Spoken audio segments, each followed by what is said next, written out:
I stepped into the darkness, excitement running through me like a current. I still had my phone's flashlight on, but feeling around the cold stone walls, I found a switch. Surprisingly, this one actually worked. A single light bulb sizzled to life, casting weak light around the room. As my eyes adjusted, I began to make out the shapes and shadows around me. The room was small, rectangular, with walls made of rough-hewn stone, each block telling a story of craftsmanship and time. Cobwebs clung to the corners like ghostly shrouds, their delicate threads shimmering in the faint light. The air was stale, thick with the silence of ages, carrying the scent of dust and forgotten memories. As I walked deeper into the room, a heavy realization fell over me. The room was bare, completely empty. It felt like a tomb, a place where time stood still. No, I muttered to myself. No, it can't be. My heart pounded in my ears as I scrambled to look in every corner, every crevice. There was nothing. No furniture, no adornments, just cold, hard stone. The walls seemed to close in, their rough surfaces absorbing the light. Despair and anger swirled inside me. I had gone through all this trouble, and for what? I was no closer to the answers I so desperately needed. Defeated, I sat down on the floor of the room, my shoulders slumping. Disappointment washed over me, a cold wave that stole the warmth from my excitement. I had hoped for a revelation, a discovery that would make sense of the mystery. I didn't even know what I had expected to find, but this was definitely not it. I was left with more questions than answers. What was this place? Why hide an empty room? And why was only Norm allowed down here if there was nothing to find? The silence offered no answers, only deepened the enigma. My thoughts turning to Norm, I knew now that I had taken an unreasonable risk. Norm might not have noticed that a key was missing from his keychain right away, but it was only a matter of time until he did. Could I return it without him noticing? What if this time I got caught? What if he already knew and was planning to confront me? I took a deep breath to quell the panic rising inside me. Winding myself up wasn't going to help. I was the one that had made the decision to take the key. Now I was the one that was going to have to face the consequences, whatever they might be. I had been lost in my own thoughts when a sudden noise from the doorway made me jump. My heart leapt into my throat as I jumped to my feet. I spun around, my gaze swinging to the door. A figure stood silhouetted in the doorway, blocking the faint light from the hallway. Fear, cold and sharp, pierced through me. I couldn't make out the figure's features in the darkness, but I could feel their gaze on me, heavy and intense. It sent shivers crawling down my spine. Who's there? My voice came out a shaky whisper, barely audible in the stillness of the room.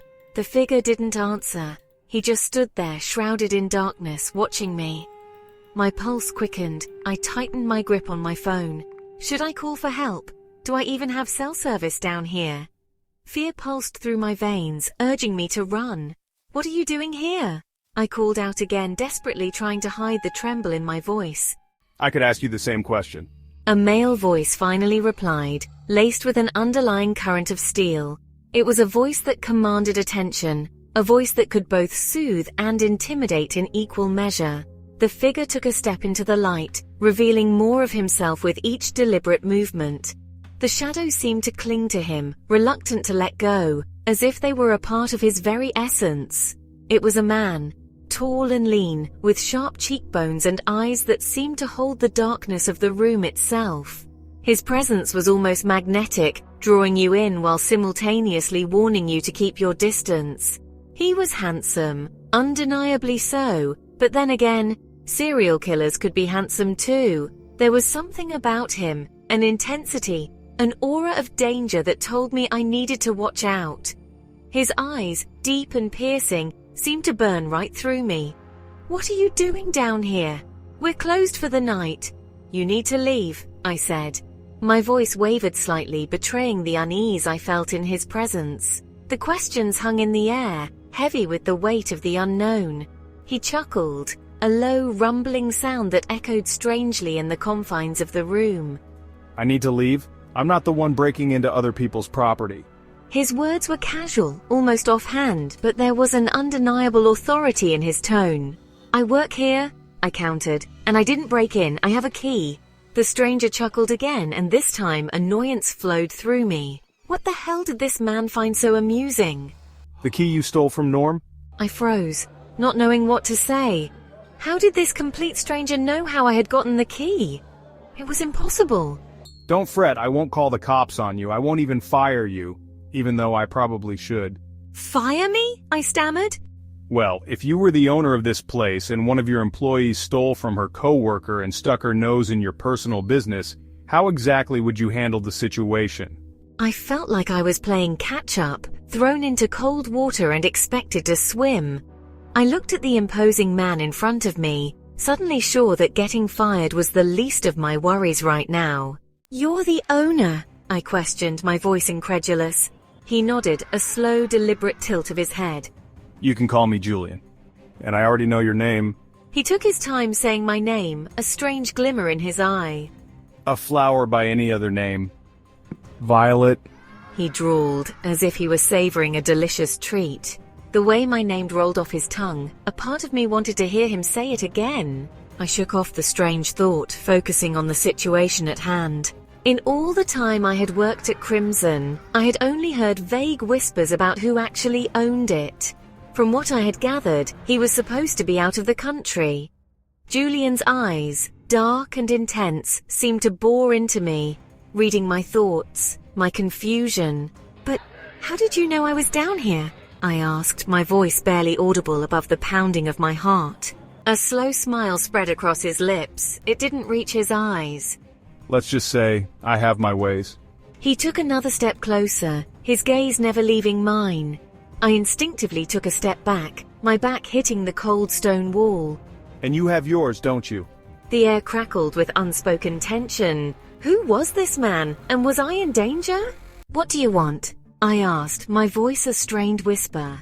My heart hammered against my ribs, a frantic trapped bird.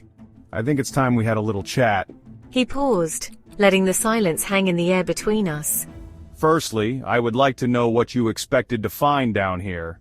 "I don't know," I shrugged. Come on. You didn't go through all this trouble if you didn't think you weren't going to find something. And before you start lying to me, please be aware I know a lot more than you think I do.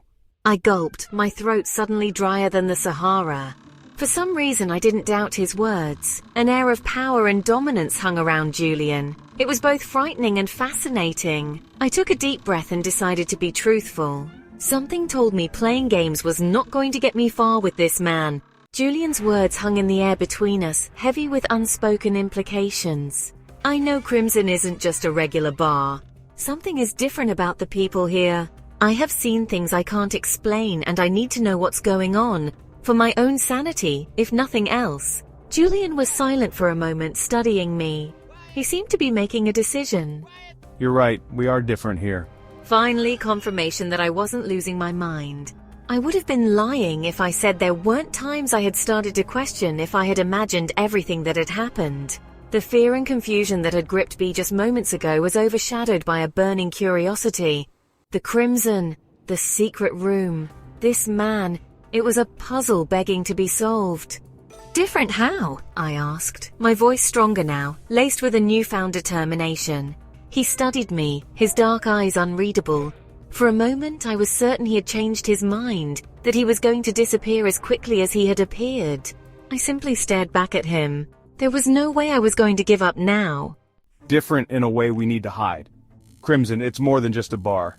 I was hanging on his every word, just praying he kept talking, praying for even the smallest clue he would give me. He paused, his gaze drifting to the far wall, as if seeing something I couldn't. I stayed still, transfixed. There are stories within these walls, stories of love and betrayal, of lives starting and ending, a whole other history that not a lot of people know about. He turned back to me, his eyes intense, filled with a strange, unsettling light. And you want to be a part of those stories? His words sent a shiver down my spine. What was he talking about? Julian sighed before sliding a hand into the pocket of his suit pants. I've been hearing about your curiosity. You should count yourself lucky. Jenny, Mark, and Norm all vouched for you. You have earned their respect. I still wanted to see how far you would go. which is why neither Norm or Mark said anything when you lifted the key to the basement room from Norm's keychain. I could only stare at Julian, my mouth hanging open. What do you mean they let me steal it? I questioned in disbelief. Julian laughed again, a rich, low sound. There was an amused quirk to his lips as he spoke. Oh darling, how much you still have to learn.